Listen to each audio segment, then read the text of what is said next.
To everybody out there, you know the question that we have been kicking around for quite some time now, and that is, what would it take for the Nationals to trade away Lane Thomas? You are Locked On Nationals, your daily Washington Nationals podcast, part of the Locked On Podcast Network, your team every day.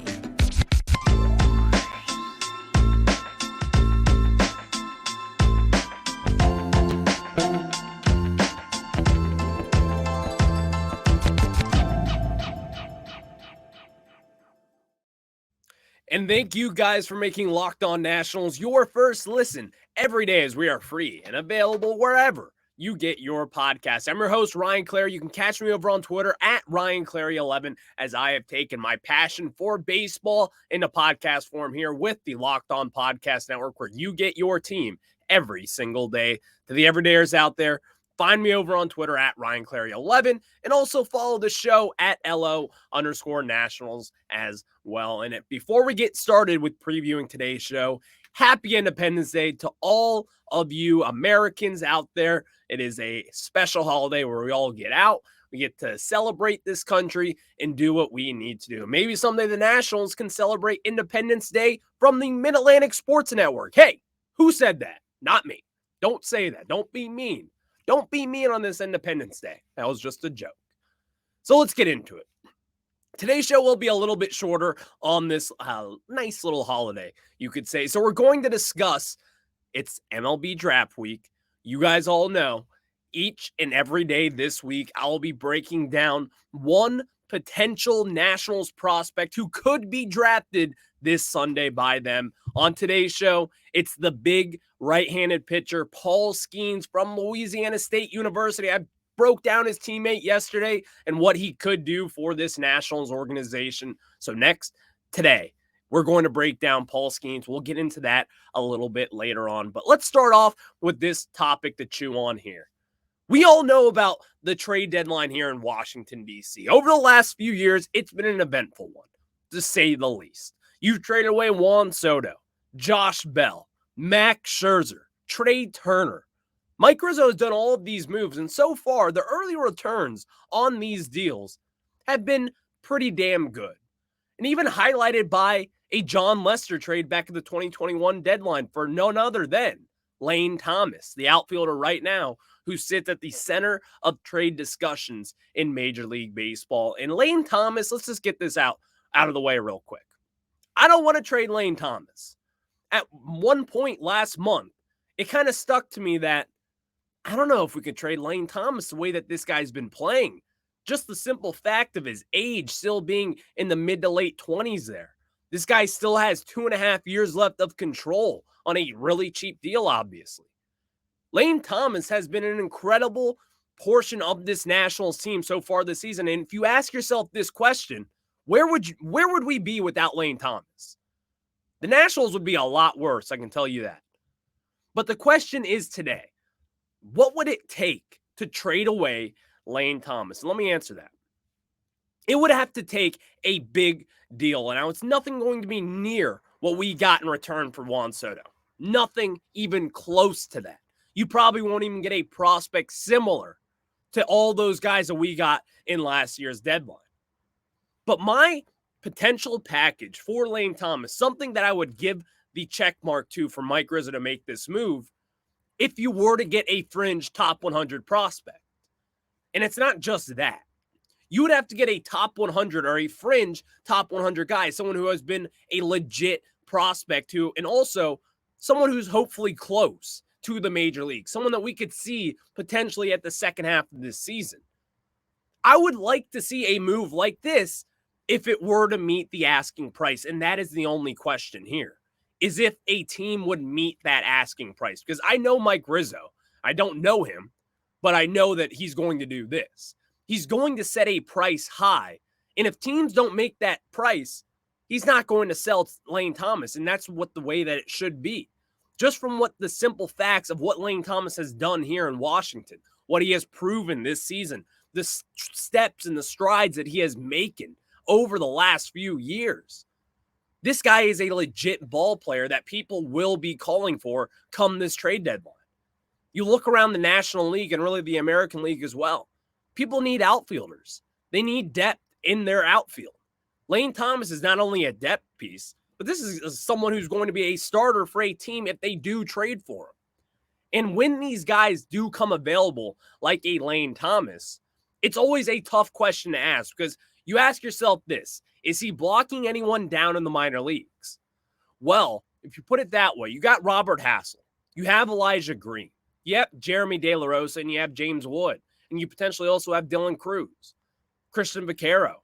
All these different outfield prospects, and the Nationals have done a relatively pretty good job developing all of them.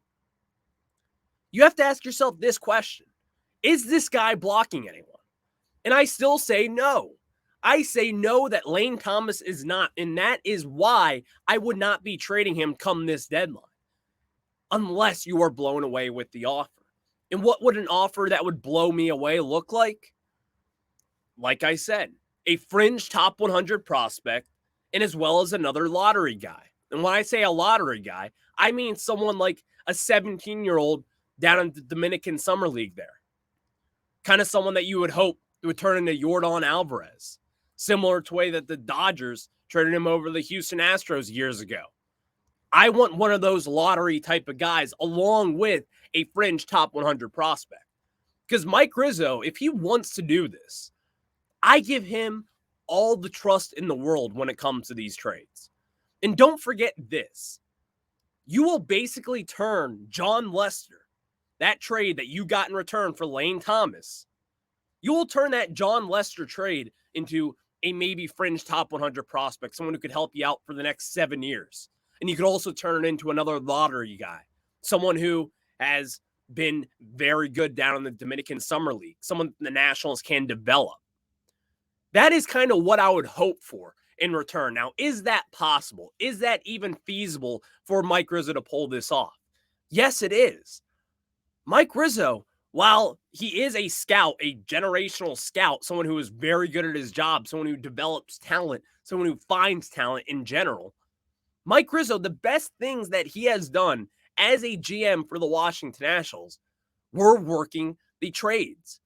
Because if you were to ask yourself 2 years ago, would Josiah Gray be an all-star right now? I would say no. Max Scherzer ain't an all-star. At least he shouldn't be. Josiah Gray is now an all-star from the development and from that Max Scherzer, Trey Turner trade. Keibert Ruiz is on the rise. He's still coming up. He's still got to work a little bit more at the plate there. But what Mike Rizzo does best is working the phones and doing these trades and getting the most amount of value out of these trade returns. That is why I would give Rizzo the green light to trade away someone like Lane Thomas, because he finds value in these trades. And it's not just value that's going to get you a healthy return for a Lane Thomas.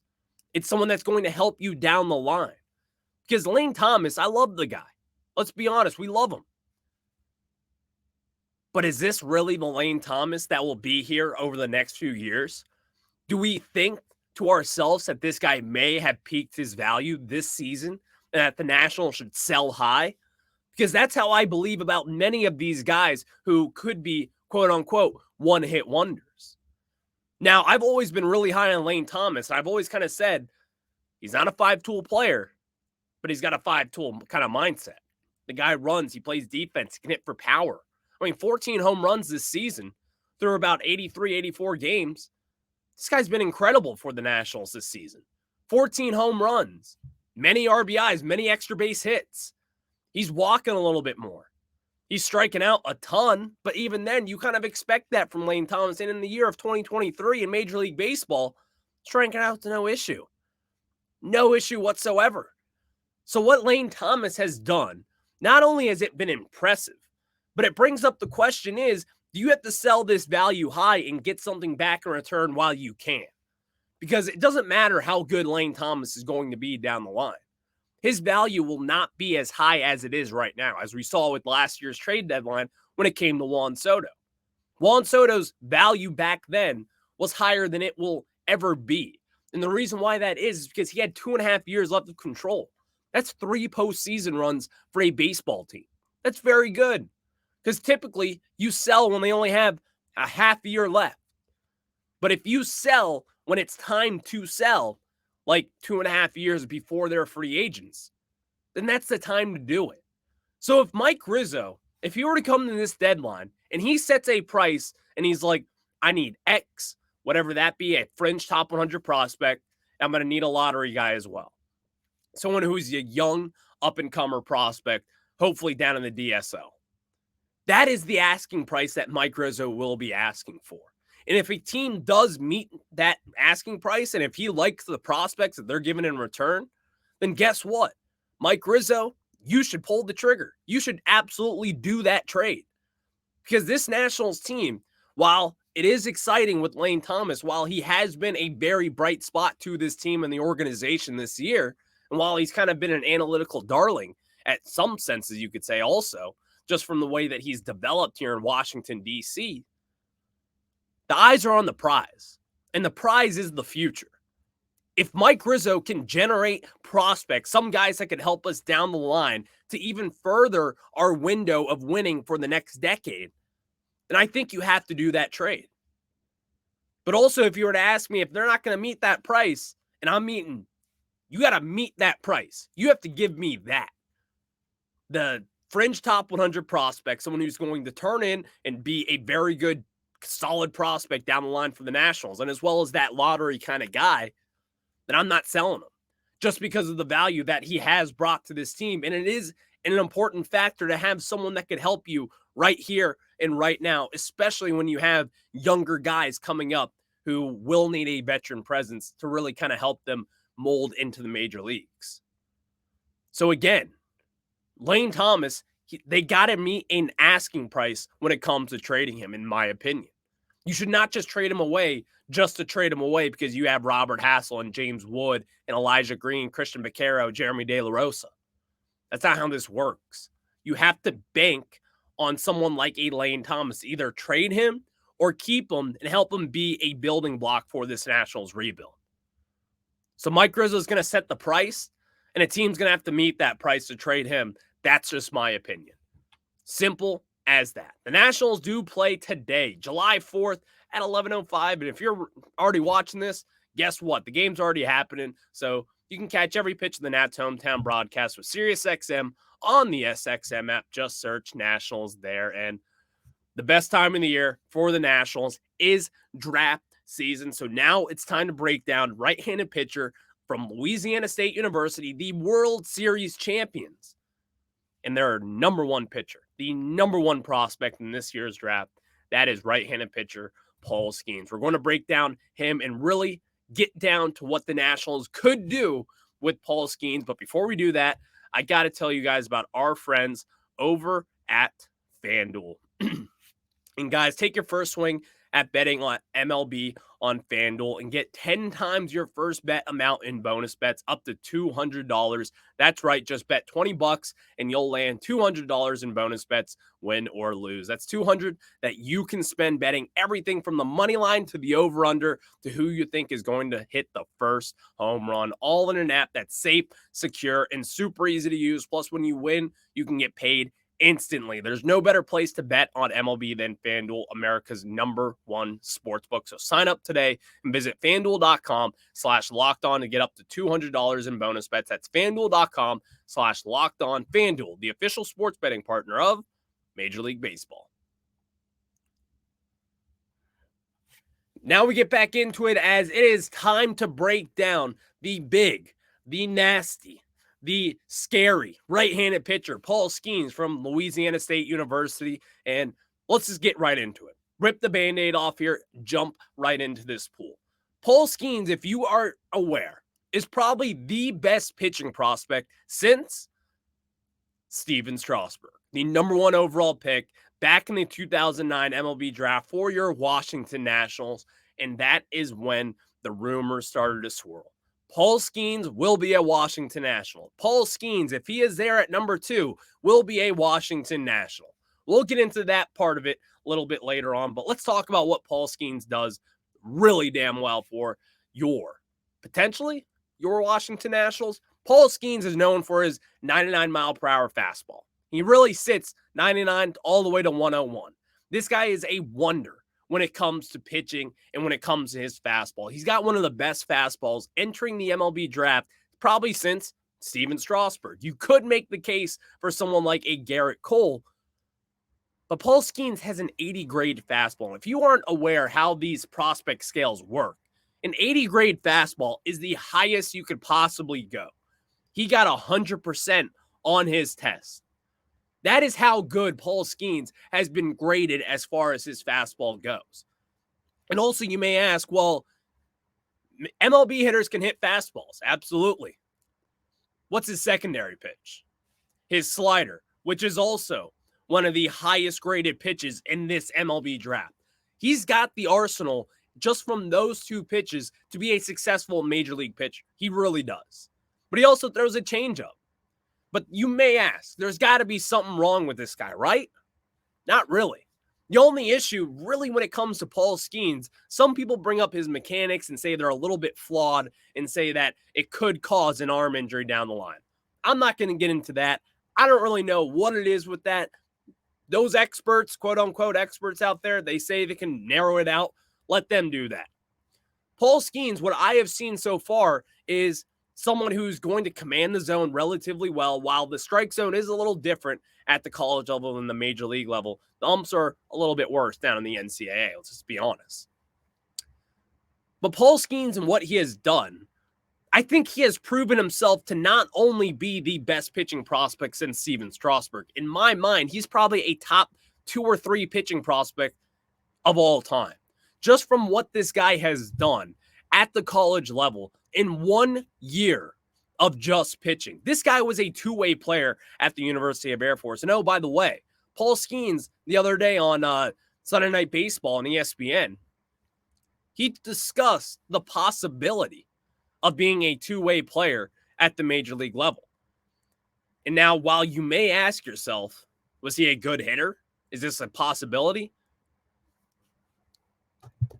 Guys, he raked at the college level with the University of Air or the Air Force Academy, whatever it is. He raked and killed the ball there. This guy is a legit power bat as well. So if he were to give this two-way player a shot, if they were to give him a shot at the hitting level, he could do it. He potentially could do it. Now, will he? Will teams want that? Probably not. But you know what his bargaining chip is?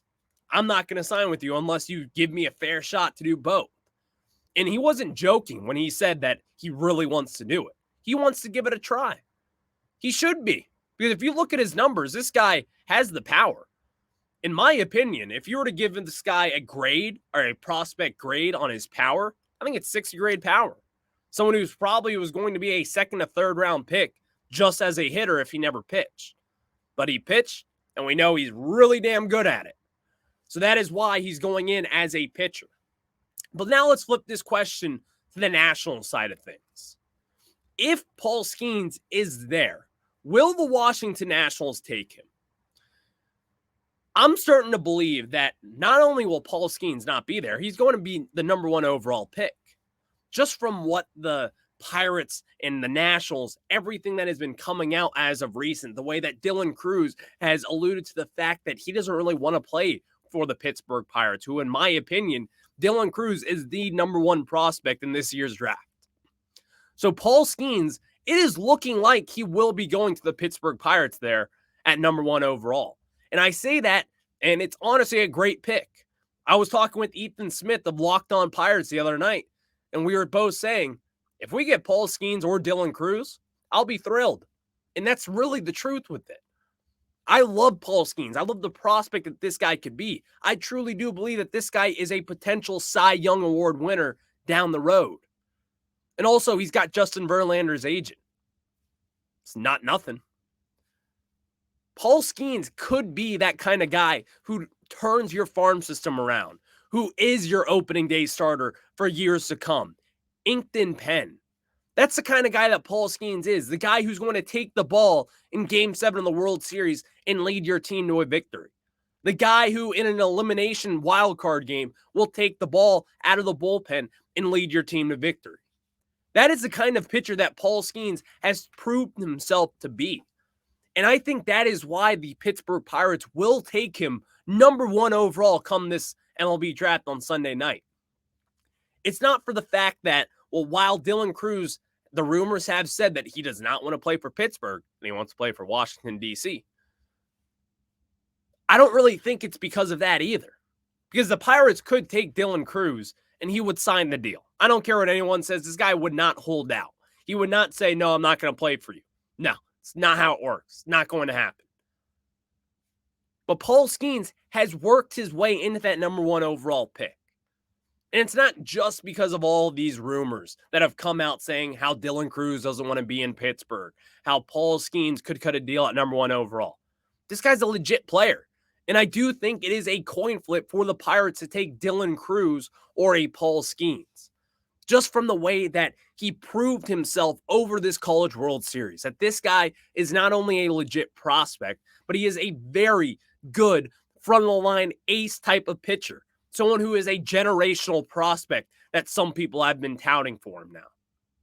That's how good Paul Skenes has really risen. And if you remember, over the winter, we were talking about another guy who they were saying could be the best pitching prospects in Strasburg. Chase Dolander from the University of Tennessee. What happened to him? He got rocked in the SEC this year. He's still expected to be a top 10, top 12 pick. We'll have to see about that. But it's kind of funny. They were all touting Dolander as the guy, as the next Strasburg.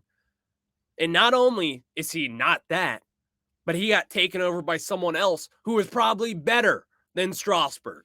Because his numbers certainly indicate that.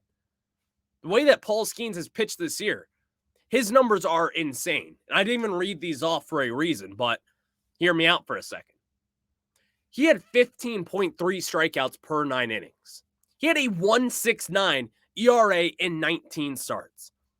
Just to kind of put this into perspective, he pitched 122 and 2/3 innings this year. He had 209 strikeouts. He only yielded 72 hits. And he had a 0.75 whip. And you may ask, well, this guy, they say the command's a little off, right? He walked 1.5 batters per 9 innings. Paul Skenes is legit. And if the Nationals, if he were to be there at number 2, and let's say Dylan Crews is as well, both Crews and Skenes are at number 2 for the Washington Nationals, I believe they take Paul Skenes. And it's because the way that Rizzo likes to build his team. Look throughout the 2010s. Most of the time, you'll see a big right-handed pitcher there who could throw 99 miles per hour. Jackson Rutledge, Eric Fetty, Lucas Giolito. Names like that. Cade Cavalli back in 2020. Mike Rizzo has a way to build, man. And it's building through pitching. So if Paul Skenes is there, I do believe Paul Skenes will be the number 1 pick for the Nationals. Now, you may ask, what do you think? What do I think? I would take Dylan Crews. I wouldn't even look back. It would take me a second. I think Dylan Crews is that good. And now Paul Skenes is electric and amazing as well. And again, let me reiterate this. I will not be upset if we end up with Paul Skenes. Oh, no. We get a Cy Young Award winner down the line. Oh, we got an ace for years to come. We passed on Dylan Crews. No, I'll be fine. I'll be perfectly happy if we did get Paul Skenes. But I want Dylan Crews. And the Nationals need Dylan Crews, in my opinion. Thank you guys for making Locked On Nationals your first listen every day, as we are free and available wherever you get your podcast. The Nationals are playing currently right now, but it is July 4th. We do have the day off, but not here at Locked On Nationals, because it is your team every single day. Make sure to check us out over on YouTube. Subscribe at Locked On Nationals there. Drop a thumbs up. Let me know. Leave a review. DMs are open at LO_Nationals over on Twitter. And catch me over on Twitter as well at Ryan Clary 11. I like to tweet about all things Washington, D.C. sports, and as well as anything else. But again, it is Independence Day, so happy Independence Day. And thank you guys. If you're listening right now, shooting off some fireworks, send me a tweet at Ryan Clary 11. I would love to see that. Maybe you're listening on your Amazon Echo, whatever that is, your Alexa, whatever they call that Amazon thing nowadays. So You can catch every pitch of the Nationals' hometown broadcast with SiriusXM on the SXM app. You just got to search Nationals there. All right, everybody. Enjoy your July 4th. Be safe with the fireworks. And have some good times. And enjoy your day off. Let's go, Nats.